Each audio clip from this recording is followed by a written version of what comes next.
Why, hello everybody. So today I'm going to be showing you how to make this delicious crawfish étouffée. Since I no longer live in New Orleans, I never have crawfish anymore, but I was craving it, and then I remembered that every Walmart I've ever been to in the frozen seafood section has had frozen pre-cooked crawfish tails. So that's what this is. This is actually half of the pack defrosted and drained really well with some paper towels. Don't worry, I'm going to show you what to do with the other half of the pack here in a week or so. But into a saucepan, here I'm just going to add about 3 tablespoons of butter over medium heat. Just melt that down. Now what I'm adding to the pan is what we call the Holy Trinity. It's pretty much the base of almost all Cajun Creole dishes.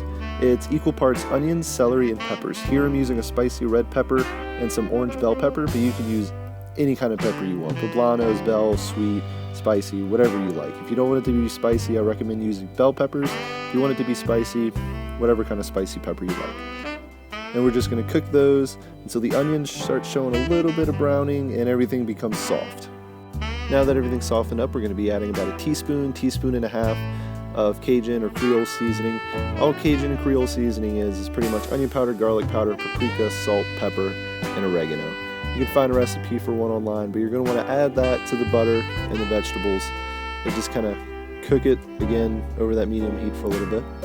Alright, at this point you're going to add some tomatoes, and you're going to cook these tomatoes over that medium-high heat until the outside of the tomatoes get a little bit caramelized, the bite of the tomatoes get cooked out a little bit, that acidity of the tomatoes kind of cooks out a little bit.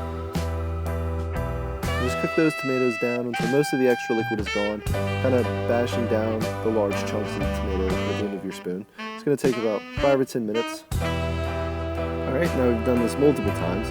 Now we're going to add some flour and we're going to make a roux again. Just like always, we're going to mix that around, get the flour really well incorporated with all the oil.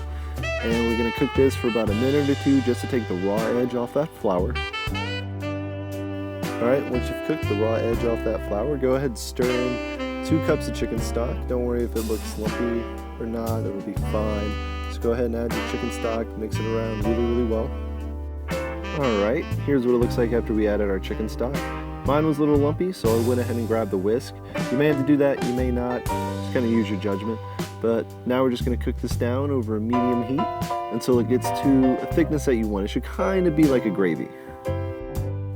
Alright, once you've reached the consistency you desire, go ahead and add in your crawfish. Since this crawfish is already pre-cooked, you're just going to chunk it in at the end. Mix that around really well and just give that a few more minutes just to let everything kind of cook together.